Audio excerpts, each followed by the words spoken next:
सच्चाई छुपाई गई, अफवाह उड़ाई गई, बात कुछ और थी, बताई कुछ।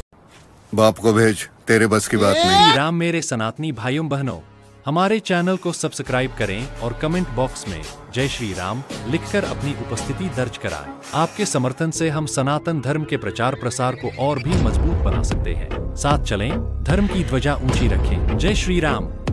तो चलिए शुरू करते हैं। दिवाली पर मैंने कुछ डिसाइड किया है, और डिसाइड ऐसे नहीं किया, डिसाइड करने से पहले काफी सोचा, फिर विचार किया, तब जाकर डिसाइड किया कि दिवाली के दिन एक मिठाई नहीं खानी है।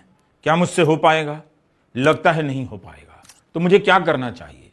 मुझे यह करना चाहिए कि दिवाली से एक दिन पहले 2 लड्डू खा लेना चाहिए और दिवाली के अगले दिन 4 लड्डू खा लेने चाहिए। इस तरह से क्या होगा, दिवाली के दिन मेरा वेट बिल्कुल नहीं बढ़ेगा। तो आप भी इसी तरह से डिसाइड कीजिए, दिवाली के दिन की मिठाई पहले खा लीजिए, कुछ बाद में खा लीजिए। हैप्पी दिवाली। एकदम इन्होंने वक्त बदल दिया, जज्बात बदल दिए। क्या इनकी गलती की सजा हमें भुगतना पड़ रहा है? जिस भारत में हम सेक्युलरिज्म की बात करते हैं, सभी धर्मों का सम्मान करते हैं, सभी धर्मों की प्रथाओं का सम्मान करते हैं, वहीं पर नवी मुंबई जैसे एक बड़े शहर की एक सोसाइटी के अंदर मुस्लिम समुदाय के लोगों ने एक हिंदू महिला को सिर्फ दिवाली की लाइट जलाने के लिए मना कर दिया और उन्हें गंदी गंदी गालियां भी दी।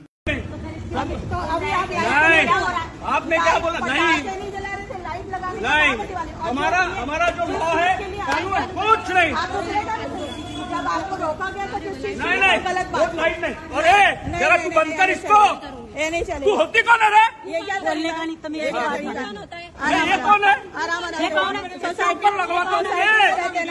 सोसाइटी में रहता है। हम नहीं, आप नहीं करने का। एक मिनट एकदम आराम। नहीं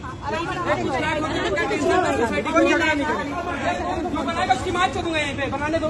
तुम्हारे घर पे माँ बहन नहीं है क्या? चोदोगे सबको? तुम्हारे घर पे माँ बहन जबरदस्ती पूछती है। बाजू में चल। अब ये सब देखने के बाद भी अगर तुम्हारे अंदर सेक्युलरिज्म का कीड़ा नहीं मरा है ना, तो बहुत जल्द तुम्हें सांस लेने के लिए भी इनकी परमिशन की जरूरत पड़ेगी। जय श्री राम।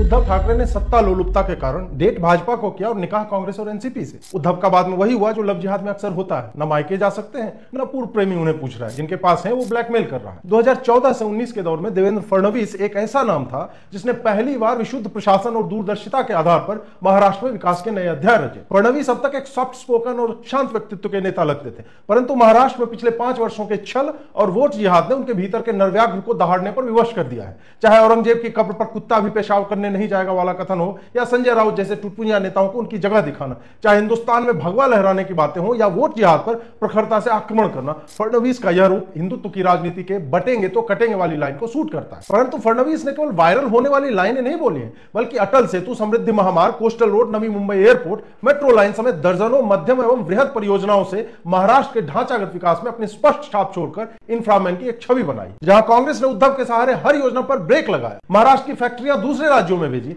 वसूली करने वाले पुलिस अधिकारियों से भ्रष्टाचार का खूनी खेल खेला, पालघर के साधुओं की लिंचिंग के साक्षी रहे, राम को मांसाहारी, रावण को भगवा पहनने वाला बताया, अजान के समय हनुमान चालीसा पर रोक लगवाई। वहीं देवेंद्र फडणवीस ने महाराष्ट्र को राष्ट्र के विकास का सारथी बनाया। कांग्रेस वो लुटेरी दुल्हन है जो पांव दबाकर शौहर को सुलाती है, पर सोते ही हाथ का कला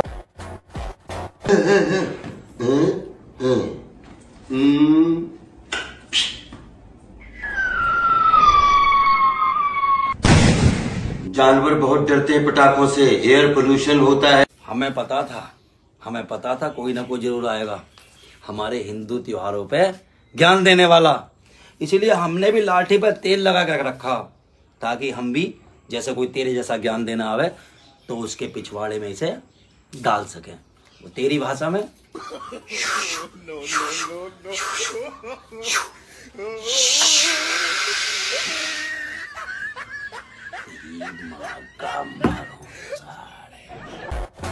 fans, happy Diwali to you.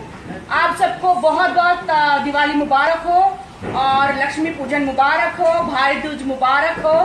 और मैंने लक्ष्मी माता से अभी पूजा की है कि हे लक्ष्मी माता, मेरे हिंदुस्तान में जितने भी जहाँ भी आर्मी भाई बहन या हिंदुस्तान में जितने भी मेरे फैंस या हिंदुस्तान में जितने भी लोग हैं, उन सबके घर में लक्ष्मी आए और सुख शांति रहे।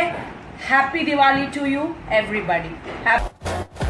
आप में से कई लोगों ने मुझसे कहा कि पटाखे तो हमारे ग्रंथों में है नहीं, तो फिर पटाखे क्यों दिवाली पे जला रहे हैं? चलो दिए तो हैं, लाइट्स तो है ना, तो लाइट्स क्यों नहीं जलाने दी जा रही है? नवी मुंबई से ये वीडियो आ रही है जहाँ पर एक सोसाइटी के अंदर कुछ नॉन हिंदू लोगों को बड़ी आपत्ति थी और उन्होंने हिंदू महिलाओं को गालियाँ देना शुरू कर दी। ये कहा कि आप लाइट्स नहीं जला सकते हैं।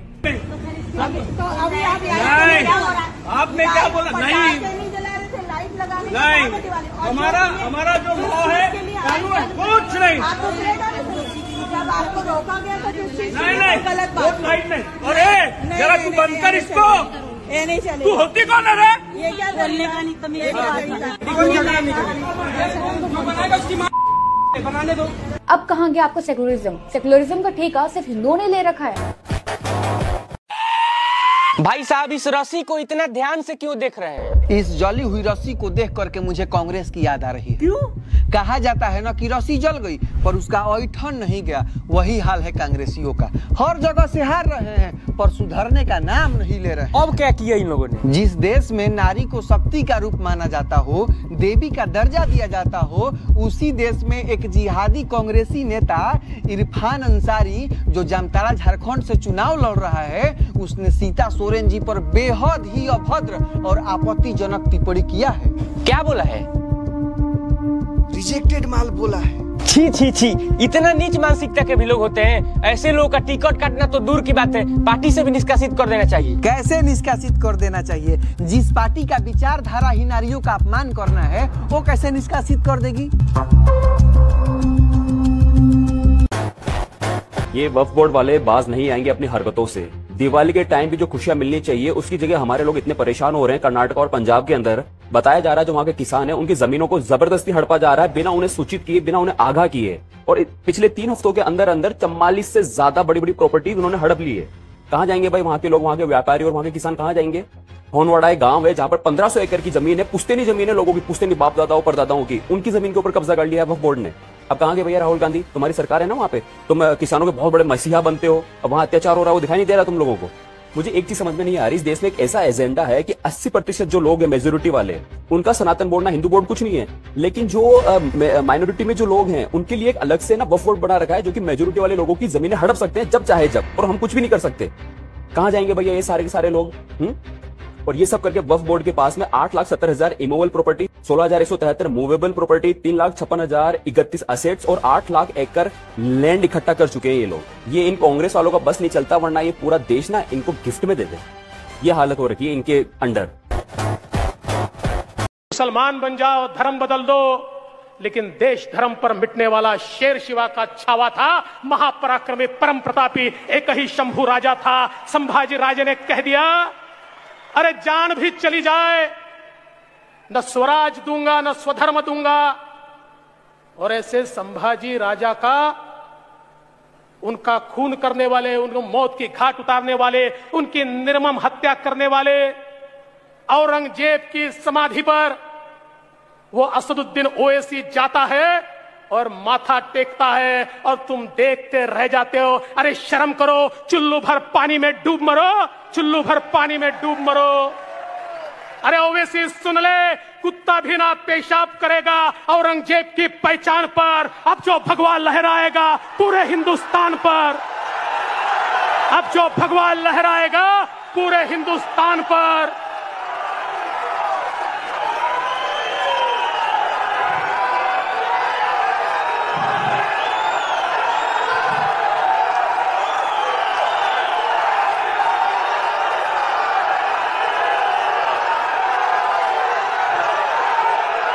जो छत्रपति शिवाजी महाराज का नाम लेते थे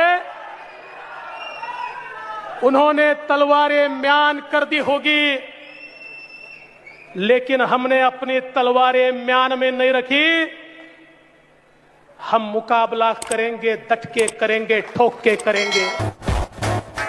क्या आप जानते हैं नेहरू जी ने सरदार वल्लभ भाई पटेल जी को जम्मू कश्मीर की कमान संभालने नहीं दी थी। उन्होंने अपने प्रिय मित्र शेख अब्दुल्ला जी को ये काम सौंपा था। जब जम्मू कश्मीर महाराजा हरि सिंह के कमान से यानी प्रिंसली स्टेट से भारत का हिस्सा बनने वाला था, उस समय शेख अब्दुल्ला जी को जम्मू कश्मीर की कमान सौंपी गई और आज शेख अब्दुल्ला जी के पोते उमर अब्दुल्ला जी ने शपथ के समय सरदार वल्लभ भाई पटेल जी का नाम लिया। To preserve the unity, integrity and security of the nation and also strive hard to spread this message among my fellow countrymen. I take this pledge in the spirit of unification of my country, which was made possible by the vision and actions of Sardar Vallabhbhai Patel.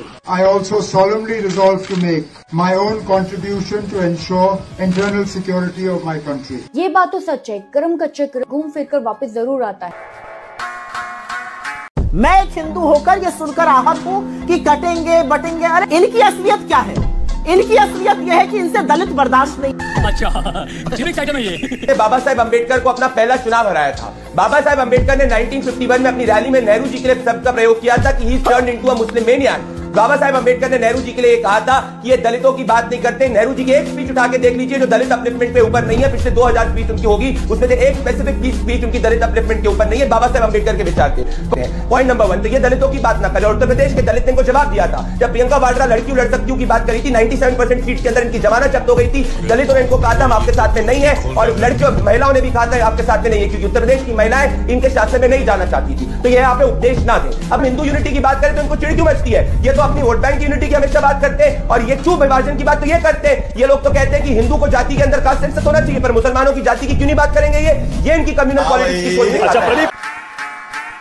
जैसे कि दिवाली का त्योहार है, आपको क्या लगता है पटाखे फोड़ने चाहिए या नहीं फोड़ने चाहिए? पहले आप मुझे ये बताओ, दारू पीनी चाहिए कि नहीं पीनी चाहिए?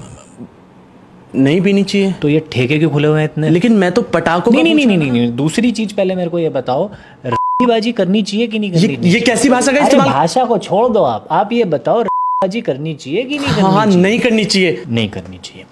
तो ये रेड लाइट एरिया क्यों खुले हुए हैं? ये सिकंदरपुर मेट्रो के नीचे क्या चल रहा है? मेरे हिसाब से जब सारी चीजें जो नहीं करनी चाहिए वो हो रही हैं, तो एक दिन साल में पटाखे फोड़ दिए तो क्या हो जाएगा? आग लग जाएगी। तो मतलब आपके हिसाब से दिवाली में पटाखे फोड़ने चाहिए, राइट? हैप्पी दिवाली। प्लीज पटाखे न जलाएं, शांति से दिवाली मनाएं। पटाखे से कुत्ते डर जाते हैं। कुत्ता डर गया, कुत्ता डर गया, कुत्ता डर गया। Happy Diwali, happy Diwali. केरल के मुन्नब में 9वीं सदी से रह रहे 610 हिंदू मछुआरा परिवार और ईसाई मछुआरा परिवारों को वक्फ बोर्ड ने उनका मकान और जमीन खाली करने का नोटिस दे दिया है, जिसके बाद से ये सभी हिंदू और ईसाई समुदाय के मछुआरे अपने परिवार के साथ रोज रैली निकाल रहे हैं, विरोध कर रहे हैं। नोटिस मिलने के बाद से इन मछुआरे परिवारों की हालत खस्ता हो गई है।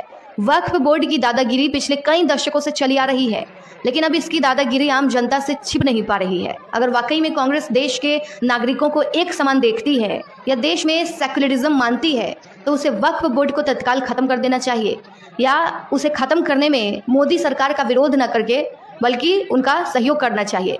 वरना ऐसे तो भारत में एक भी हिंदू, सिख, ईसाई, पारसी की जमीन नहीं बचेगी। ये भूमाफिया दिन ब दिन सब हड़पता चला जाएगा।